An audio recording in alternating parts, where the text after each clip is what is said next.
দর্শক, আপনাদের নিশ্চয়ই মনে আছে এই বাংলাদেশে যখন জাতীয় নির্বাচন হতো তখন সেই নির্বাচনের প্রধান রাজনৈতিক দলগুলো যেমন ধরেন বেগম খালেদা জিয়া, শেখ হাসিনা এবং হোসেন মোহাম্মদ এরশাদ, তারা নির্বাচনী প্রচার শুরু করতেন হজরত শাহজালালের মাজার জিয়ারত করে সেখান থেকে।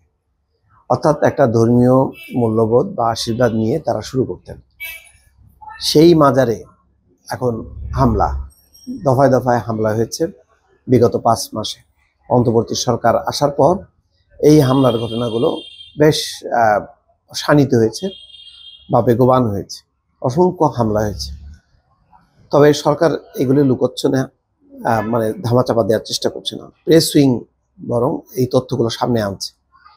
4 আগস্ট থেকে 40টি মাজারে 44 বার হামলা হয়েছে। চিন্তা করেন, তার মানে 40টা মাজার হামলার শিকার হয়েছে। মাজার বিরোধী একটি ইসলামী গোষ্ঠী আছে। মাজার এবং তারা দরগা পছন্দ করেন না, তারা মনে করে এটা ইসলামী মূল্যবোধের বিরুদ্ধে। কিন্তু ধর্মের মধ্যেও একই ধর্মের মধ্যে নানা বিভাজন আছে, এক একজন এক একভাবে ধর্ম পালন করতে চায়। এই দাঙ্গা হাঙ্গামাগুলো পাকিস্তানে প্রবল এবং সেখানে আত্মঘাতী হামলায় প্রচুর মানুষ রক্তক্ষরণ হয়েছে। বাংলাদেশে এক ধরনের সহনশীলতা আছে, যে নিজ ধর্মের মধ্যেও যেই শিয়া সুন্নি বিভাজন বা অন্যান্য এক একজন এক একভাবে যে ধর্ম পালন করে, তার মধ্যে বিভাজন থাকলেও এক ধরনের সহমর্মিতা বা সহাবস্থান আছে। কিন্তু সাম্প্রতিক সময় এই জিনিসটা যথেষ্ট পরিমাণ উপেক্ষিত হয়েছে বা লঙ্ঘিত হয়েছে। সেই অবস্থানটা ধরে রাখা যায়নি, যেটা আন্তর্জাতিক সমালোচনার একটা বিষয় হয়েছে। ভারত শুধুমাত্র সংখ্যালঘুদের বিষয়টা সামনে আনে, কিন্তু একই ধর্মের মধ্যে যে এই ঘটনাগুলো ঘটছে, এটা উদ্বেগ উৎকণ্ঠা তৈরি করছে। সেই কারণে সরকার এই ব্যাপারে নীতিগতভাবে কঠোর অবস্থানে আছে, কিন্তু তার মধ্যেও অনেক ঘটনা কিন্তু ঘটে চলেছে। এখানে যে পরিসংখ্যান দেওয়া হচ্ছে তাতে বলা হচ্ছে গত বছর 4 আগস্ট থেকে দেশের বিভিন্ন এলাকায় 40টি মাজার ও দরগায় 44টি হামলার ঘটনা ঘটেছে। এই ঘটনাগুলোর মধ্যে মাজার ও দরগায় ভাঙচুর, ভক্তদের উপর হামলা, সম্পত্তি লুট এবং আগুন লাগানোর ঘটনা অন্তর্ভুক্ত। শনিবার প্রধান উপদেষ্টা প্রেস উইং থেকে পাঠানো প্রতিবেদনে এই তথ্য বলা হয়েছে। প্রেস উইং বলছে, সবচেয়ে বেশি ঘটনা ঘটেছে ঢাকা বিভাগে, যেখানে 17টি হামলার রিপোর্ট করা হয়েছে। চট্টগ্রামে 10টি, ময়মনসিংহে 7টি ঘটনা ঘটেছে। এছাড়াও ময়মনসিংহ বিভাগের শেরপুর জেলার একটি মাজারে 4 বার হামলার ঘটনা ঘটেছে। প্রেস উইং বলছে, সবগুলো ঘটনায় আইনানুগ ব্যবস্থা নেওয়া হয়েছে।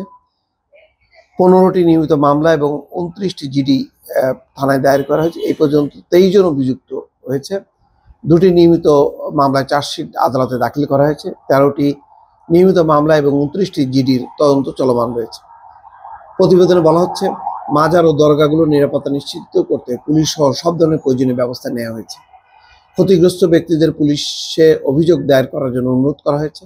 স্থানীয়ভাবে সমস্যার সমাধান করতে সংশ্লিষ্ট পক্ষগুলোর মধ্যে শান্তি বৈঠকের আয়োজন করা হয়েছে। কমিউনিটি পুলিশিং এর মাধ্যমে জনগণ এবং ইসলামিক নেতাদের অংশগ্রহণের সচেতনতা কর্মসূচিও চালানো হচ্ছে।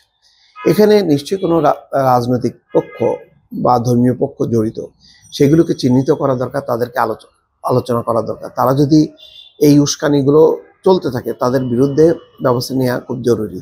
এবং সামাজিকভাবে মাজার রক্ষার ব্যাপারে স্থানীয়ভাবে মানুষের মধ্যেও একটা সচেতনতা বা প্রতিরোধ কমিটি গড়ে তোলা দরকার।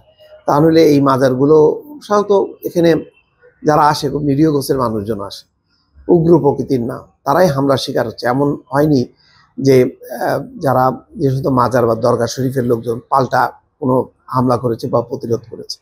তো সুতরাং এই দরগা এবং মাজার শরীফ রক্ষা করা, এটা সরকারের যেমন দায়িত্ব, তেমনি সামাজিক সংগঠনগুলো, সাধারণ মানুষেরও দায়িত্ব। দর্শক, ভালো থাকবেন। আল্লাহ হাফেজ।